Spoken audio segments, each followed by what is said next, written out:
আল্লাহ পাকের দরবারে লক্ষ কোটি শুকরিয়া আদায় করছি। রব্বুল আলামিন আমাদেরকে পবিত্র জিলকদ মাসের তৃতীয় জুমা 1447 হিজরি যথাযথভাবে সুস্থ রেখে সবল রেখে মসজিদে আসার বসার নসিহত শোনার তৌফিক দিয়েছেন। সবাই বলেন আলহামদুলিল্লাহ। আমি সূরা আয-যারিয়াতের 56 নম্বর আয়াতের অংশ তেলাওয়াত করেছি। আল্লাহ রব্বুল আলামিন জিনজাতি এবং মানব জাতিকে সৃষ্টির একটাই উদ্দেশ্য বর্ণনা করেছেন, আর কোনো উদ্দেশ্য নেই, সেটা হলো ইবাদত করা। কারণ আমরা যদি চিন্তা করি রাত দিন 24 ঘন্টায় সিজদায় পড়ে থাকা, যায় নামাজে বসে থাকা, এটাই ইবাদত, সেটা ভুল। রাত দিন 24 ঘন্টা সিজদায় পড়ে থাকার নাম ইবাদত না। রাত দিন 24 ঘন্টা যায় নামাজে বসে থাকার নাম ইবাদত না। ইবাদত কিসের নাম? কিভাবে আমরা রাত দিন 24 ঘন্টা সিজদায় পড়ে না থেকেও আমাদের সময়টা ইবাদতে কাটাবো? কি করলে আমাদের রাত দিন 24 ঘন্টা সময়টা ইবাদত হিসাবে গণ্য হবে? কি করলে আমাদের পুরোটা জীবন আল্লাহর রেজামন্দিতে কাটাতে পারবো, পুরোটা জীবন আমাদের আল্লাহর সন্তুষ্টিতে কাটাতে পারবো? সেটা আমাদের জানা খুব জরুরি। কারণ আল্লাহ তাআলা আমাদেরকে সৃষ্টি করেছেন যেহেতু ইবাদতের জন্য, সেহেতু আমরা কিভাবে সারাটা দিন ইবাদতে কাটাবো, আমাদের কাজের পাশাপাশি দুনিয়াবির পাশাপাশি, সেই বিষয়টা আমাদের জানা অত্যন্ত জরুরি।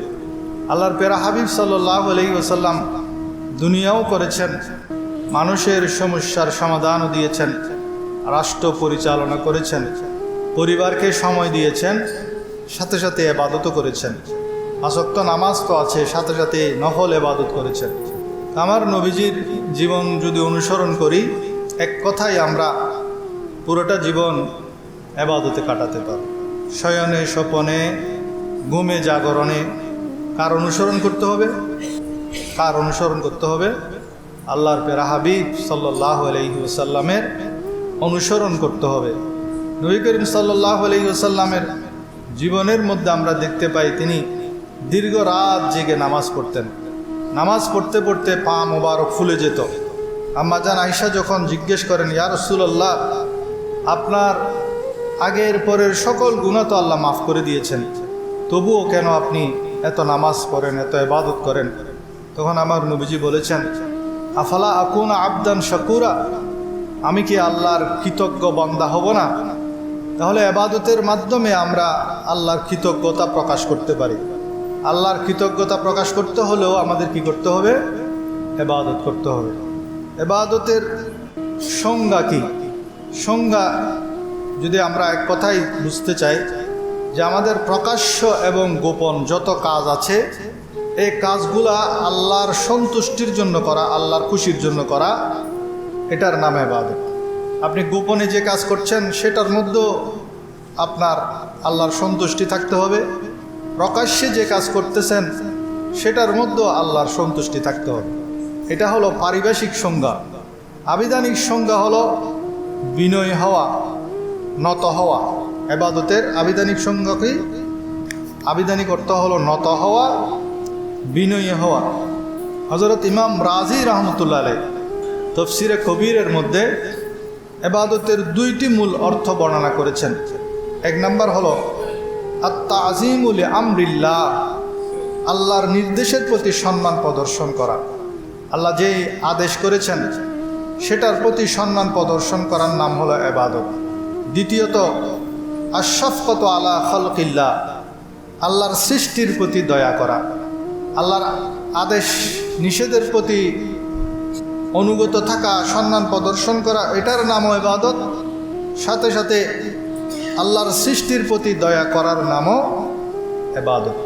অতি অল্প কথায় সব এসে গেছে এর মধ্যে। আমরা আল্লাহর আদেশ নিষেধ মান্য করব, সাথে সাথে আল্লাহর সৃষ্টিজীবের প্রতি দয়া করব। সৃষ্টিজীব বলতে যা কিছু আছে সব কিছু এর মধ্যে অন্তর্ভুক্ত। আমার ঘরের মধ্যে আমার সন্তানরা আল্লাহর সৃষ্টিজীব না? তাদের প্রতি দয়া করা। বৃদ্ধ মা বাবা আল্লাহর সৃষ্টিজীব না? তাদের প্রতি দয়া করা ইবাদত। আপনার স্ত্রী আল্লাহর সৃষ্টিজীব না, তার প্রতি দয়া করা ইবাদত। আপনার কন্যা সন্তান সবগুলা, একটাও পুত্র সন্তান নাই, তারা সৃষ্টিজীব না, তাদের প্রতি দয়া করা ইবাদত। অনেকে কন্যা সন্তান হলে বিরক্ত হয়, তাদেরকে অবহেলা করে, অবজ্ঞা করে। পরপর দুইটা কন্যা সন্তান যখন হয়, তৃতীয়বারের বেলায় ওই মহিলার ওই স্ত্রীর খবর আছে, সে টেনশনে মরে যায় 3 নম্বরটাও কোনো কন্যা সন্তান হয় কিনা। অথচ আল্লাহ রসুল সাল্লাল্লাহু আলাইহি সাল্লাম কন্যা সন্তানের ব্যাপারে সুখবর দিয়েছেন, পুত্র সন্তানের ব্যাপারে সুখবর দেন না। যার ঘরে 3টা কন্যা সন্তান থাকবে, তাকে সে যদি সুন্দরভাবে লালিত পালিত করে, আল্লাহ রাব্বুল আলামিন তাকে জান্নাত দান করবেন। সে জান্নাতে কোথায় থাকবে? আমার নবী বলছেন, সে জান্নাতে আমার সাথে এভাবে থাকবে, আঙ্গুল দিয়ে ইশারা করেছেন। আল্লাহর প্যারা হাবিব সাল্লাল্লাহু আলাইহি ওয়াসাল্লামের সাথে সে জান্নাতে অবস্থান করবে। এত বড় সুসংবাদ পুত্র সন্তানের বেলায় দেয়া হয় না। তাহলে সৃষ্টিজীবের প্রতি দয়া করার মাধ্যমে আল্লাহর ইবাদতের বিশাল একটা অংশ চলে আসে। তো এভাবে যদি আমরা চিন্তা করি, দেখা যাবে আমরা 24 ঘন্টা আল্লাহর ইবাদতে কাটাতে পারব। আপনি ঘরে গেলেন, ঘরে যাওয়ার পর আপনার স্ত্রীকে পাকঘরে কিছু সহযোগিতা করলেন, তার প্রতি দয়া করে, এহসান করে। আমার নবীও আম্মা জান আয়েশা সিদ্দিকা বলেন, আল্লাহর প্যারা হাবিব আমাদেরকে ঘরের কাজের মধ্যে সহযোগিতা করতেন। যিনি নবিকুল সর্দার, নবীদের ইমাম, তিনি যদি স্ত্রীকে ঘরের কাজে সহযোগিতা করতে পারে, আমরা কোন ক্ষেতের মূলা? আমরা কেন পারবো না? তো এইভাবে প্রতিটা ক্ষেত্রে আমরা যদি নবীর আদর্শ অনুসরণ করি এবং আল্লাহর সন্তুষ্টির জন্য সে কাজটা প্রকাশ্যে হোক বা গোপনে হোক, সেটার মধ্যে যদি আমরা আল্লাহর সন্তুষ্টি কামনা করি, তাহলে সেটা ইবাদতে পরিণত হবে। পবিত্র কোরআনের আলোকে আব্দুন বা দাসত্ব, আব্দুন বা দাসত্ব হলো 2 প্রকার পবিত্র কোরআনের আলোকে। 1 নম্বর হলো সাধারণ দাসত্ব, আরেকটা হলো স্পেশাল বা বিশেষ দাসত্ব।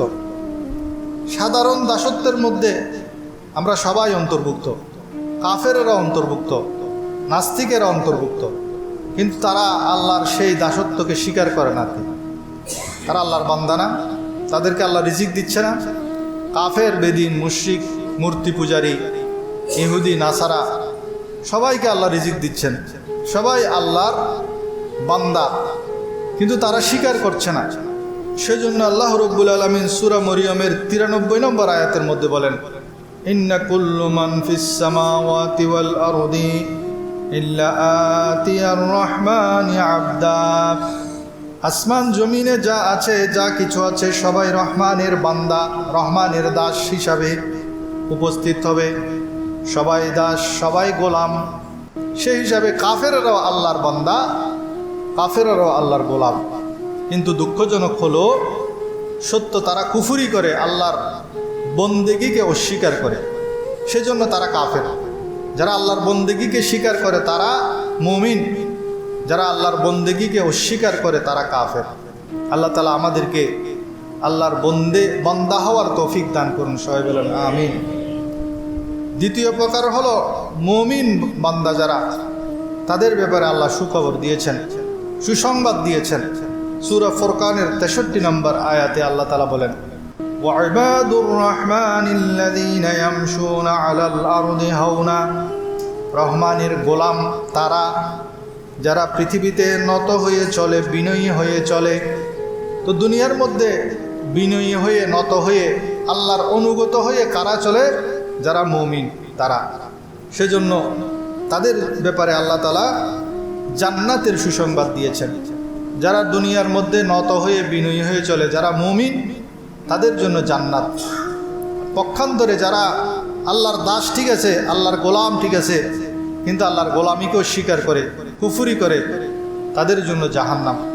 আল্লাহ তাআলা আমাদেরকে দুনিয়ার জমিনে বিনয়ী হয়ে চলার তৌফিক দান করুন, আমিন। হাদিস শরীফের মধ্যে এই ইবাদতের বিভিন্ন ব্যবহার আমরা দেখতে পাই।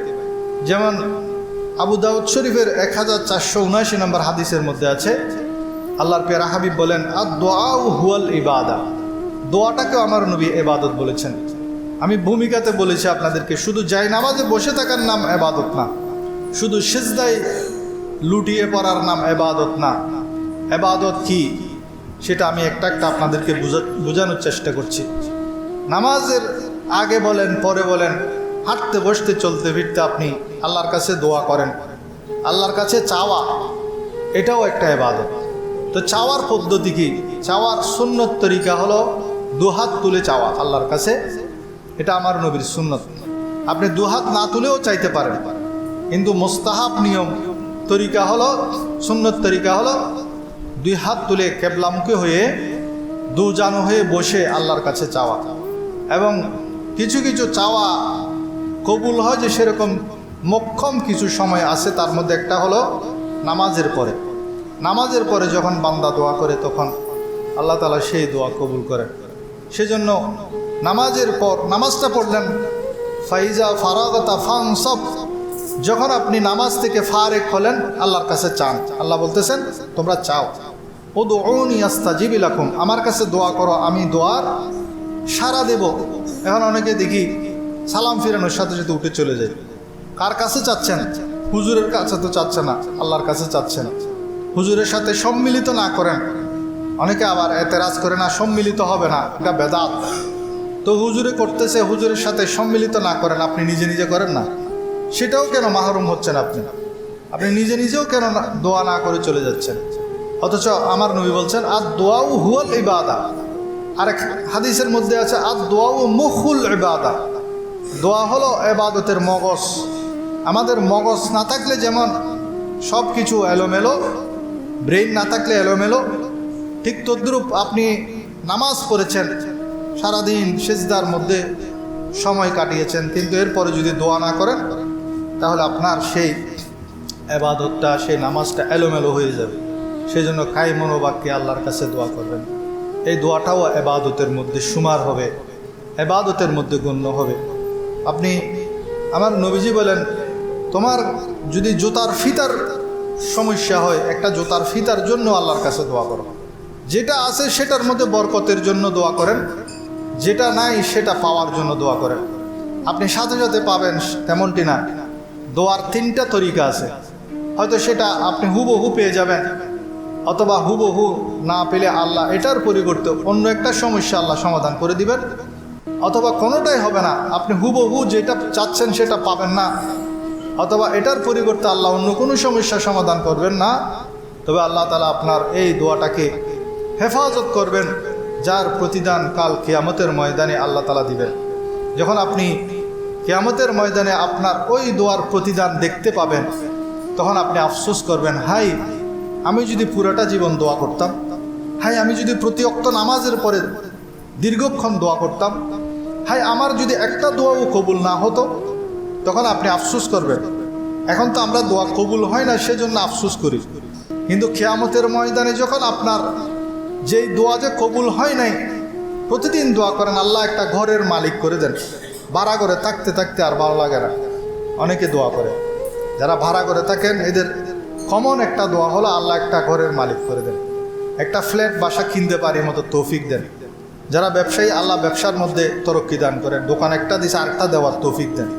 যে পাহাড় একটা পাবে সে আরেকটা পাহাড়ের জন্য দোয়া করবে। এটা হলো আমাদের ফিতরত। আমাদের চাহিদার শেষ নেই, চাহিদা অপরিসীম। যতক্ষণ পর্যন্ত খবরের মধ্যে যাব না ততক্ষণ পর্যন্ত আমাদের চাহিদা বাড়তে থাকবে। যত বয়স হয় তত মানুষের চাহিদা বৃদ্ধি পায়, আশা আকাঙ্ক্ষা তত লম্বা হতে থাকে। সেজন্য দোয়া করার মধ্যে কোনো কি নেই, কমতি করবেন না, আল্লাহর কাছে চাইতে থাকবেন।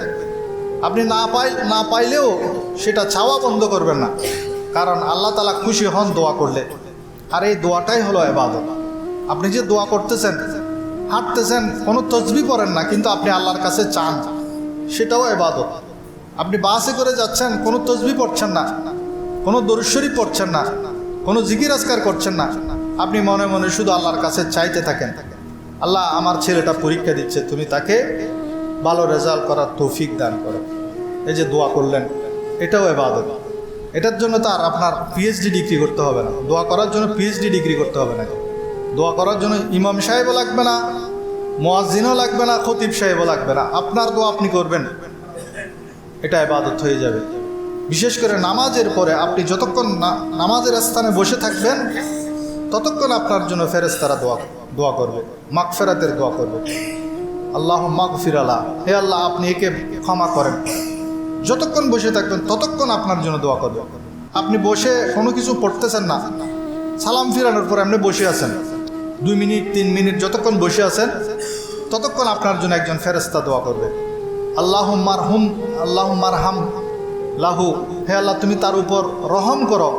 হে আল্লাহ, আল্লাহু মাগফির আল্লাহ, হে আল্লাহ তুমি তার গুনাহ ক্ষমা করে দাও। এই 2টা দোয়া ফেরেশতা করতে থাকে। সেই জন্য নামাজের পর উঠে দৌড় দিবেন না, কিছুক্ষণ বসে জিকির আজকার করবেন, দোয়া করবেন, মুনাজাত করবেন, নিজের চাহিদার কথা আল্লাহকে বলবেন।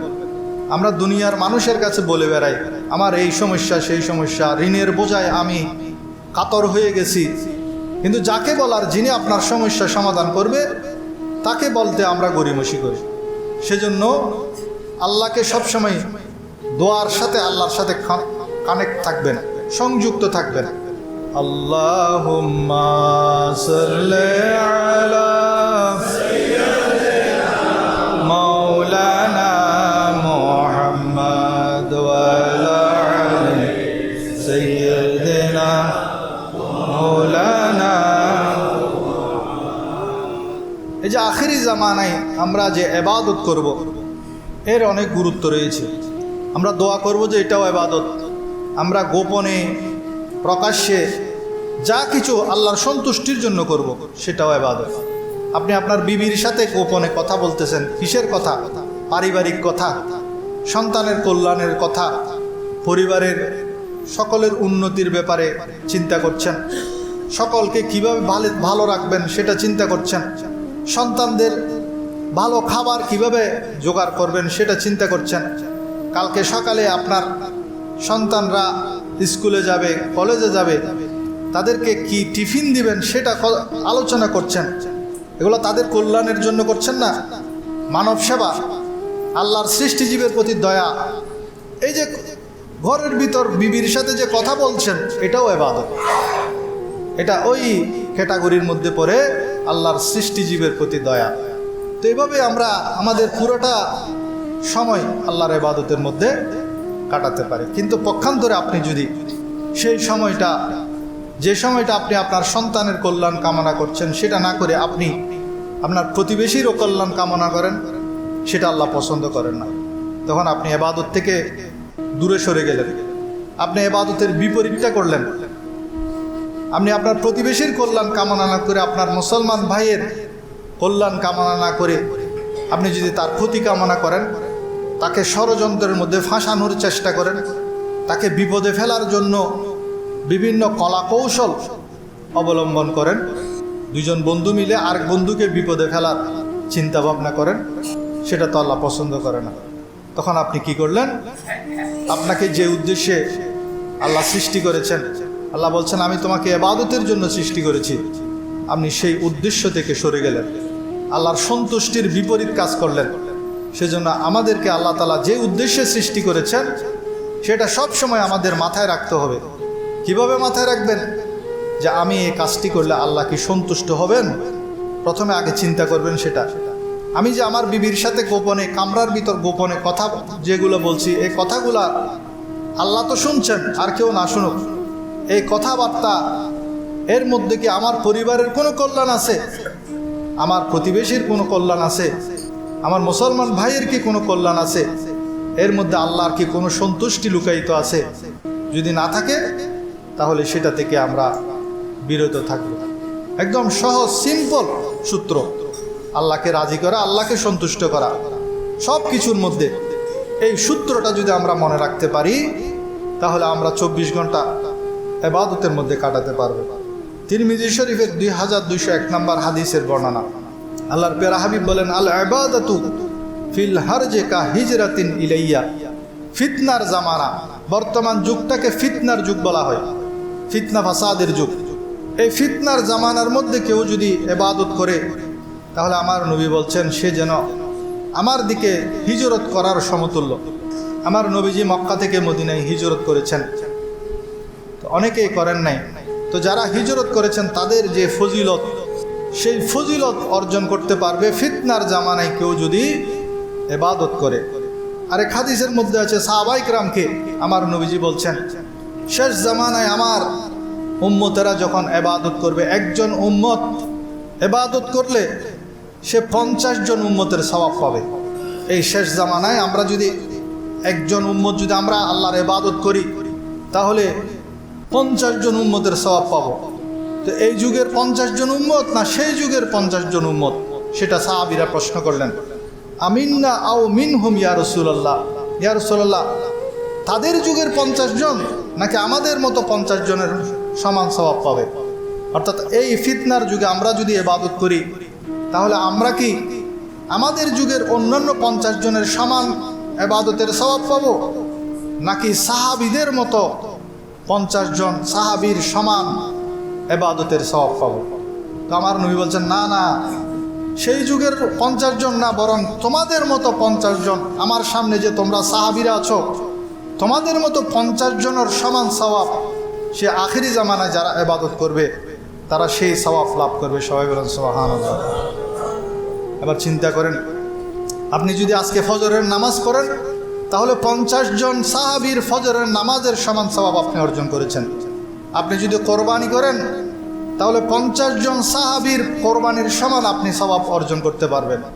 আপনি যদি একবার হজ করেন তাহলে 50 জন সাহাবী হজ করলে সেই 50 জন সাহাবীর হজের সমান সওয়াব আল্লাহ আপনাকে দান করবেন। সেই যুগটা আমরা পেয়েছি। তো আমরা ফিতনার যুগ বলে অনেক সময় আফসোস করি, কিন্তু এই ফিতনার মধ্যে যদি আমরা ইবাদতকে আঁকড়ে ধরতে পারি তাহলে আমাদের জন্য 50 গুণ সওয়াব। তাও কীরকম? সাহাবীর সমান। সাহাবীদের মর্যাদা কেমন? বড় পীর আব্দুল কাদের জিলানী বলেন, সাহাবীরা যে যুদ্ধের ময়দানে গিয়েছেন, ওই যুদ্ধের ময়দানে তারা যে ঘোড় সওয়ার হয়েছেন, ওই ঘোড়ার মধ্যে চড়ার পর ওই ঘোড়ার খুরের মধ্যে যে মরুভূমির বালু লেগেছে, ওই একটা বালুকণার সমানও আমি আব্দুল কাদের জিলানী হব না। সবাই বলেন সুবহানাল্লাহ। বড় পীর আব্দুল কাদের জিলানী সাহাবীর মর্যাদা বর্ণনা করতে গিয়ে এই কথাটি বলেছেন। তাহলে আমরা কোথায়? সেই রকম সাহাবীর ইবাদতের 50 জন সাহাবীর ইবাদতের সমান সওয়াব আল্লাহ আমাদেরকে দান করবেন। কিন্তু আমরা তো ইবাদত করি না। আমাদের মাঝে অনেকে আছেন পুরো সপ্তাহ, আপনি যদি তাদেরকে জিজ্ঞেস করেন পুরো সপ্তাহ নামাজ পড়েন, শুধু আজকে জুমার নামাজ পড়তে আসছে। তো পুরো সপ্তাহ নামাজ না পড়া, ইবাদত না করা, তো মূলত আমি পুরোটা সপ্তাহে আল্লাহর নাফরমানি করলাম। পুরো সপ্তাহ আমি আল্লাহর একটা সেজদা দিতে পারি নাই। আমার আমল নামা পুরো সেজদা শূন্য, একটা সেজদা নাই আমার আমল নামার মধ্যে। আমি জুমার নামাজ পড়তে চলে আসছি। তো আল্লাহ তো আমাকে শুধু জুমার নামাজ পড়ার জন্য সৃষ্টি করে নাই, আল্লাহ তো আমাকে সৃষ্টি করেছেন ইবাদতের জন্য। কাল কিয়ামতের ময়দানে সর্বপ্রথম তো হিসাব হবে নামাজের। তো সর্বপ্রথম যদি আপনি নামাজের হিসাব না দিতে পারেন তাহলে পরের হিসাব কিভাবে দিবেন? প্রথমটাতে যদি আটকে যান তখন কি হবে? সেখানে আপনার ভাই, আপনার বন্ধু, যে বন্ধুর ফাঁদে পড়ে আপনি আজকে দুনিয়ার মধ্যে গুনার মধ্যে লিপ্ত, একসাথে বসে আপনি মুভি দেখছেন, যে বন্ধুর ফাঁদে পড়ে একসাথে বসে আড্ডাবাজি করছেন, খেলার মাঠে সময় কাটিয়ে দিয়েছেন, আজকে যদি আপনি পা ভেঙে ফেলেন, সেই বন্ধু একবেলা খাবার তো আপনার জন্য উপোস থাকবে না। আপনার দুঃখে সে একবেলা খাবার খাবে না, সেরকম হবে না, বরং আরও এক গ্রাস বেশি খাবে। সেই বন্ধু কোনো কাজে আসবে না। তখন কিয়ামতের ময়দানে আপনি আফসোস করবেন, ইয়া লাইতানি, হায় আমি কি করলাম, হায় আফসোস আমি কি করলাম, আমি কেন তাকে বন্ধু বানালাম। সে আফসোসের সময় আসার আগে আমাদের সতর্ক হতে হবে। আল্লাহ তাআলা আমাদেরকে যে উদ্দেশ্যে বানিয়েছেন আমাদের সেই উদ্দেশ্য সফল করতে হবে, তবে আপনি কামিয়াব, তবে আপনি সাকসেস। আল্লাহ তাআলা আমাদেরকে সফলতা অর্জন করার তৌফিক দান করুন। সবাই বলেন আমিন। ইমাম গজ্জালী রহমতুল্লাহ আলাইহি তার আরবাঈন নামক কিতাবের মধ্যে 10 প্রকার ইবাদতের কথা বলেছেন। নামাজ, যাকাত, রোজা, হজ, কোরআন তেলাওয়াত, সর্বদা আল্লাহর জিকিরে থাকা, হালাল রিজিকের জন্য চেষ্টা করা। এই যে আপনি হালাল রুজি রোজগারের জন্য সকালে চলে যান, সন্ধ্যায় ঘরের মধ্যে আসেন, হালাল উপার্জন করছেন, এটাও ইবাদত। 5 ওয়াক্ত নামাজ ফরজ ইবাদত তো আছে, কিন্তু পাশাপাশি আপনি যে 24 ঘন্টা ইবাদতে কিভাবে কাটাবেন আমি সেটা বোঝাতে চাচ্ছি। আপনি যে হালাল উপার্জনে বের হয়েছেন, আপনি একটা দোকানে চাকরি করেন, যারা মুদি দোকানে চাকরি করে সকাল থেকে রাত 12টা পর্যন্ত 14 ঘন্টা ডিউটি, 12-14 ঘন্টা ডিউটি করে মুদি দোকানে যে সমস্ত লোকেরা কাজ করে, অনেকে আছে এখানে মুদি দোকানে কাজ করে 12, 13, 14 ঘন্টা ডিউটি করে। তো সেখানে সে কি করছে? হালাল উপার্জন করছে। তো এর পাশাপাশি সে যদি তার নামাজটা ঠিক রাখে, তাহলে এই যে সে 14 ঘন্টা ডিউটি করছে সেটাও ইবাদত। ইমাম গাজ্জালী রহমতুল্লাহ বলছেন যে হালাল উপার্জনের জন্য সে যে চেষ্টা করছে সেটাও ইবাদত। প্রতিবেশী এবং বন্ধুদের হক আদায় করা এটাও ইবাদত। ভালো কাজের আদেশ দেওয়া এবং তা'মুরুনা বিল মারুফ ওয়া তানহাউনা আনিল মুনকার, অন্যায় কাজে নিষেধ করা। তো ভালো কাজে আদেশ, অন্যায় কাজে নিষেধ শুধু মসজিদের খতিবরা করবে, মসজিদের ইমাম সাহেব করবে এমনটি নয়, আপনিও করতে আপনার বন্ধুকে বলেন। আড্ডা দিচ্ছেন, আজান শুনেছেন, চলেন, বন্ধুকে বলবে চলো নামাজটা পড়ে নি। আপনার বন্ধু 4 ওয়াক্ত নামাজে আসে, ফজরে আসে না, আপনি বলবো বন্ধু চল আজকে নামাজটা, ফজরের নামাজটা জামাতে পড়বে। নামাজ পড়ে ওদিকে একটা রেস্টুরেন্ট আছে, দুই বন্ধু মিলে কি করব? নাস্তা করবে। এভাবে চেষ্টা করা, প্রচেষ্টা করা, ভালো কাজের আদেশ দেওয়া এবং 10 হলো আল্লাহ রসুল সাল্লাল্লাহু আলাইহি ওয়াসাল্লামের অনুসরণ করা। আবার সমাজে ইবাদতের ক্ষেত্রে 4 ধরনের মানুষ আমরা দেখতে পাই। 1 নম্বর হলো যারা ইবাদতকে অস্বীকার করে না কিন্তু ইবাদতের প্রতি উদাসীন। এই ধরনের এই ক্যাটাগরির মানুষ বেশি। আমরা অধিকাংশ মানুষ নামাজকে অস্বীকার করি না, সবাই আস্তিক, নামাজ পড়তে হবে সেটা আমরা জানি কিন্তু উদাসীন। দ্বিতীয় হলো একদল আছে যারা নাস্তিক, নামাজ পড়বে তো দূরের কথা, এরা আল্লাহকেই স্বীকার করে না। তৃতীয় প্রকারের হলো একদল যারা হলো মূর্তি পূজারী। এবং চতুর্থ হলো আহলে ঈমান এবং মুমিন, যারা 5 ওয়াক্ত নামাজও পড়ে এবং 24 ঘন্টা আল্লাহর সন্তুষ্টি কামনা করে। আল্লাহ তাআলা আমাদেরকে চতুর্থ প্রকারের ওই ক্যাটাগরির অন্তর্ভুক্ত করুন, সবাই বলেন আমিন। আমরা যারা ডিউটি করি 8 ঘন্টা ডিউটি করি এবং যারা দেশে বিদেশে চাকরি করে, এটা হলো স্ট্যান্ডার্ড সময় 8 ঘন্টা ডিউটি। কিন্তু এক সময় ডিউটি ছিল 24 ঘন্টা, তাদেরকে গোলাম বলা হতো। যেমন হযরত বেলাল রাদিয়াল্লাহু তাআলা আনহু, উনিও গোলাম ছিলেন। তখন গোলাম প্রথা ছিল, সেটা ইসলাম আসার পরে আস্তে আস্তে ধীরে ধীরে সেই প্রথা বিলুপ্ত করার জন্য উৎসাহিত করা হয়েছে এবং বিলুপ্ত হয়ে গেছে। তো তখন যারা গোলাম ছিল তাদের কোনো সময় টাইম লিমিট ছিল না, রাত দিন 24 ঘন্টা তাদের ডিউটি ছিল।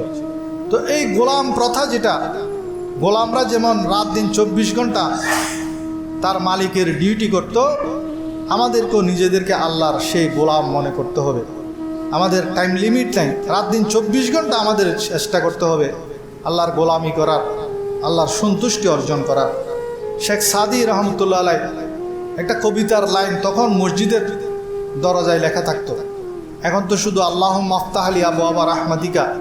তখন এটার পাশাপাশি পুরানো জামানার মসজিদের মধ্যে ফার্সির মধ্যে এই কথাটি লিখে দিত, জিন্দেগি আমদ বরায়ে বন্দেগি, জিন্দেগি বে বন্দেগি শর্মিন্দেগি। এটার অর্থ কি? কত সুন্দর অর্থ বলেন। জীবন মিলেছে বন্দেগির জন্য, অর্থাৎ আল্লাহ আমাদেরকে সৃষ্টি করেছেন কিসের জন্য? বন্দেগির জন্য। বন্দেগিহীন জীবন কেবলই লজ্জার, বন্দেগিহীন জীবন কেবলই লজ্জার। তা আমরা যদি বন্দেগি করতে না পারি তাহলে আমাদের জীবনটা বৃথা। আমাদের এই হায়াত আল্লাহ যেটা দিয়েছেন ইবাদতের জন্য, সেটা যদি আমরা ইবাদতে কাটাতেই না পারি তাহলে আমাদের কবরে গিয়ে হাসরের ময়দানে আফসোস করা ছাড়া আর কোনো উপায় থাকবে না। সেজন্য সেই কঠিন সময়টা আসার আগে যতদিন হায়াত আছে এই হায়াতটাকে আমাদের কাজে লাগাতে হবে। এতদিন আমরা যদি ভুল করে থাকি, মানুষকে কষ্ট দিয়ে থাকি, অন্যায় করে থাকি, আল্লাহর অসন্তুষ্টি অর্জন করে থাকি, আজকে তওবা করে ফেলেন। তওবা করে নিজেকে বন্দেগীর মধ্যে নিয়োজিত করার চেষ্টা করেন। আল্লাহ তাআলা আমাদেরকে তৌফিক দান করুন।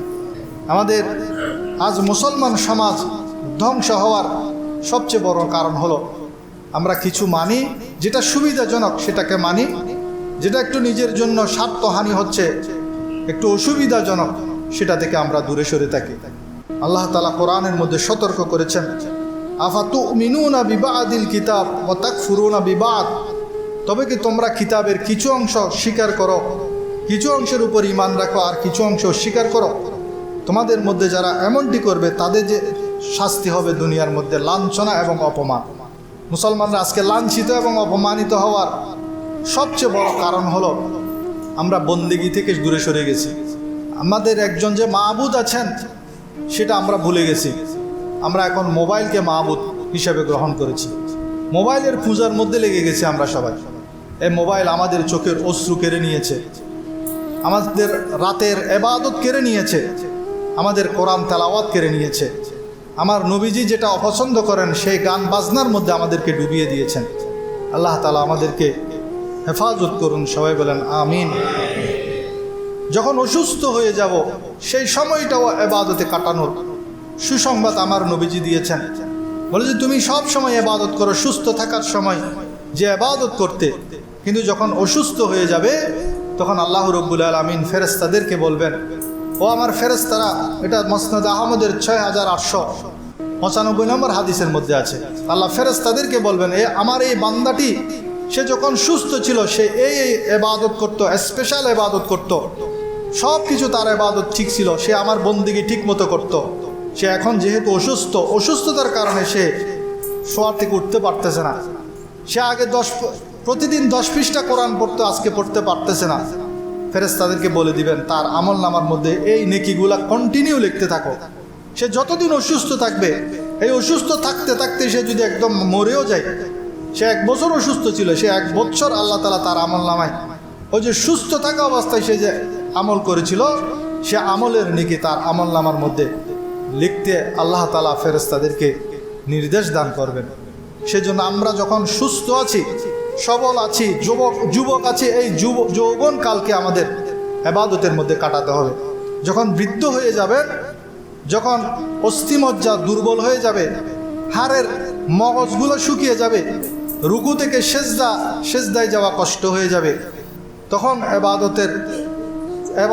ইবাদত করতে গিয়েও করতে পারবেন না। সেজন্য যৌবনকালে বেশি বেশি ইবাদত করার সময়। এখন যৌবন যার যুদ্ধে যাওয়ার শ্রেষ্ঠ সময়, আর আমি বলি এখন যৌবন যার ইবাদত করার তার শ্রেষ্ঠ সময়।